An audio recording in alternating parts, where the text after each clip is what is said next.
नमस्कार बच्चों, संस्कृत की कक्षा में आपका एक बार पुनः स्वागत है। जैसा कि आपको पता है कि गत कक्षाओं के अंतर्गत हमने समास का अध्ययन किया था। समास में हमने अव्ययी भाव समास, तत्पुरुष समास, कर्मधारय समास, बहुव्रीहि समास, द्विगु समास इत्यादि का हम अध्ययन कर चुके थे। जैसा कि आपको मैंने बताया था कि अव्ययी भाव समास में पहले पद की प्रधानता होती है, अर्थात पहला पद क्या होता है, नाम से प्रतीत हो रहा था अव्यय। ठीक है। ऐसे ही द्वितीय जो हमारा था वह था हमारा तत्पुरुष समास। तत्पुरुष समास में उत्तर पद की प्रधानता थी। तत्पुरुष समास में किसकी प्रधानता थी? उत्तर पद की प्रधानता थी। उसके पश्चात हमने पढ़ा था कर्मधारय समास। तो कर्मधारय समास में पहला पद तो विशेषण था और दूसरा पद क्या था? विशेष्य था। ठीक है। इसी तरह से नेक्स्ट हमने पढ़ा था द्विगु समास। द्विगु समास में पहला पद क्या था? संख्यावाची और दूसरा पद था संज्ञावाची। ठीक है। फिर हमने पढ़ा था बहुव्रीहि समास। बहुव्रीहि समास में ना तो पहले पद की प्रधानता थी, ना दूसरे पद की प्रधानता थी, अपितु अन्य पद की प्रधानता थी। ठीक है। इसी के साथ बेटा मैं आपको एक सूचना देना चाहती हूँ। जो भी कक्षा 10 के बच्चे हैं, हालांकि यहाँ पर कक्षा 10 के बच्चे ही पढ़ रहे हैं, तो वे बच्चे जल्दी से जल्दी अपना रजिस्ट्रेशन करवाएं और अपने एडमिशन को एंश्योर करें। ठीक है बेटा, फटाफट पेरेंट्स को बोल करके अपना रजिस्ट्रेशन करवा लें, जिससे कि आगे की जो भी प्रक्रिया है वह पूरी की जा सके। ठीक है बेटा, चलिए अब अपन अपने टॉपिक पर आते हैं। देखिए आज का जो हमारा टॉपिक है वह है हमारा द्वंद्व समास। ठीक है। द्वंद्व समास, तो द्वंद्व का अर्थ क्या होता है? झगड़ा। द्वंद्व का अर्थ क्या होता है? आपस में झगड़ा, है ना। अर्थात दोनों जो पद हैं, जैसे मान लीजिए पहला पद है, ठीक है, पहला पद है द्वंद्व और दूसरा पद है समास। अब ये दोनों ही पद आपस में झगड़ा कर रहे हैं। ये कह रहा है कि मैं बड़ा हूँ, ये कह रहा है मैं बड़ा हूँ, ये कह रहा है मैं बड़ा हूँ, ये कह रहा है मैं बड़ा हूँ। ठीक है ना। लेकिन देखिए दो, अब हम क्या कहेंगे? द्वंद्व का मतलब दोनों लड़ेंगे तो क्या कहेंगे? चलो ठीक है, तुम तो दोनों ही बड़े हो। अपन ये कह देते हैं ना, दो बच्चे लड़ते हैं आपस में, क्या कह देते हैं? चलो ठीक है, दोनों ही बड़े हो। ऐसे ही द्वंद्व समास में होता है। ठीक है बेटा, मैं आशा कर रही हूँ आपको समझ में आ रहा होगा। देवराज आ रहा है बेटा समझ में? अमन समझ में आ रहा है ना? समीर, सबको समझ में आ रहा है बेटा, है ना। देखो चलो अब आगे चलते हैं। द्वंद्व समास में परस्पर सअभिप्राय पदों के मध्य में च आता है। ठीक है। जब भी हम इसका क्या करेंगे?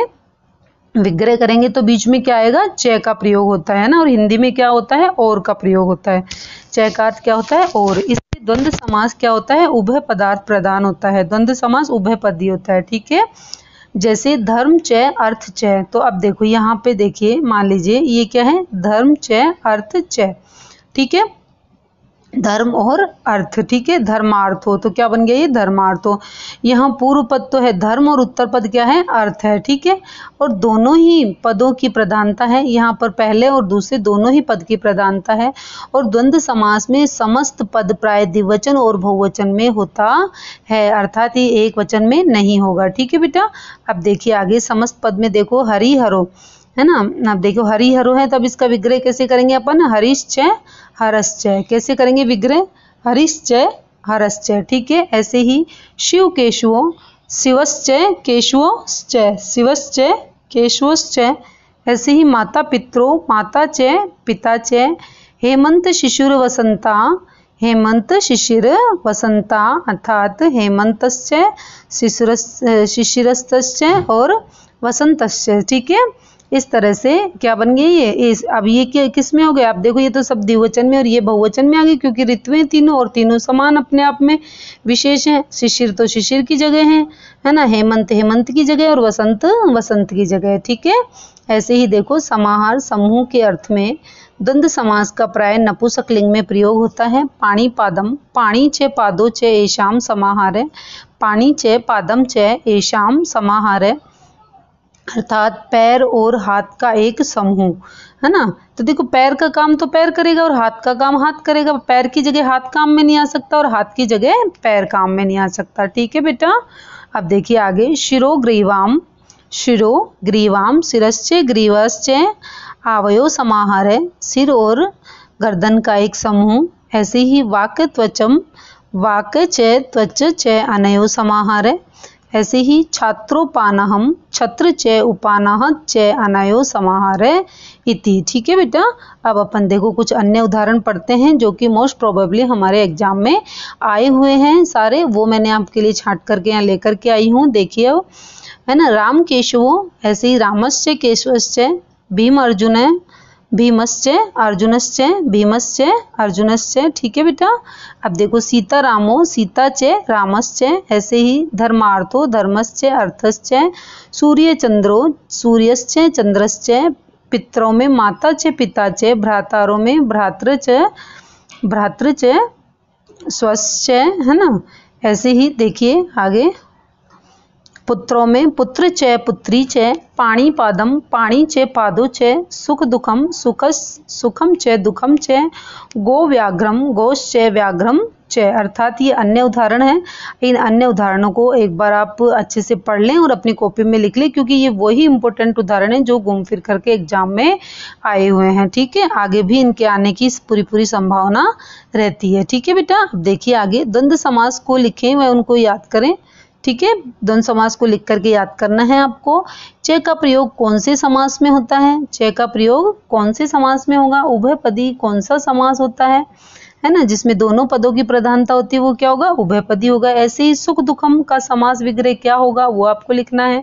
हरिहरो शब्द का समास विग्रह क्या होगा, वो भी आपको करना है। ठीक है बेटा, पाणी च पादे च एशाम समाहार है, हाथ और पैर का एक समूह, इसका भी आपको समस्त पद बनाना है। अब आगे देखो रिवीजन टेस्ट। अब रिवीजन टेस्ट में क्या है? अधोलिखित रेखांकित पदेषु समस्त पदानाम विग्रह अथवा विग्रह पदानाम समास कृत्वा समासस्य नामापि लिखते भ्रातारो।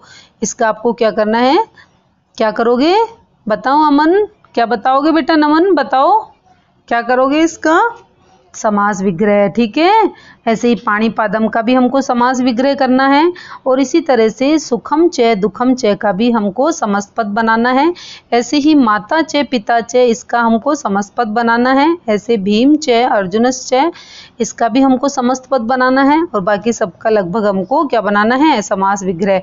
जैसे धर्मार्थो, इसका हमको क्या बनाना है? समास विग्रह। वाकत्वचम का भी हमको समास विग्रह करना है। शिरोग्रीवाम, इसका भी समास विग्रह करेंगे। राम केशवो, इसका भी समास विग्रह। सीता रामो का भी समास विग्रह करके बताएंगे बच्चे मुझे।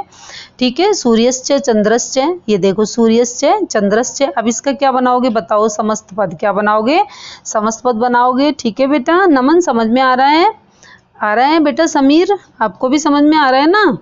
हाँ, अच्छे से काम करना है। ठीक है, अच्छे से टेस्ट देना है, और अपना नाम, सेक्शन, कक्षा सब आपको लिख करके भेजनी है, जिससे मेरे पास पूरा रिकॉर्ड इकट्ठा हो सके। ठीक है बेटा, जो बच्चे मुझे लगातार टेस्ट दे रहे हैं उनके सबके नाम मेरे पास में अच्छे से सेफ लिखे हुए हैं। ठीक है, ऐसे ही देखो नेक्स्ट आपको क्या करना है इसमें, वही अपन को जो भी जो मैंने आपसे प्रश्न पूछे उन प्रश्नों के उत्तर आप कहाँ दोगे?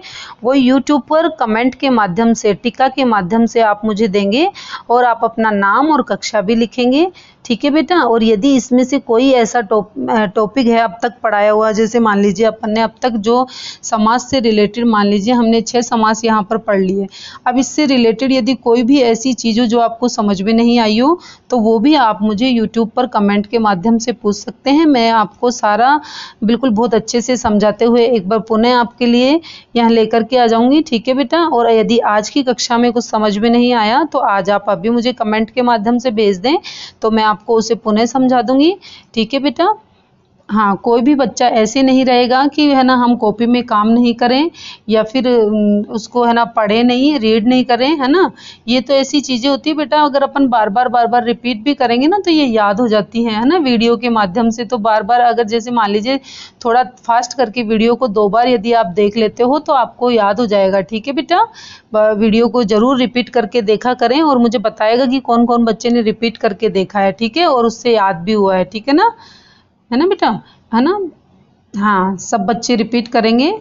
ठीक है, और टेस्ट भी मुझे देंगे, रिवीजन टेस्ट भी। और यदि आपको मेरे द्वारा दी गई जानकारी अच्छी लगी तो आप चैनल को लाइक, शेयर और सब्सक्राइब करेंगे, अपने मित्रों के साथ बांटेंगे।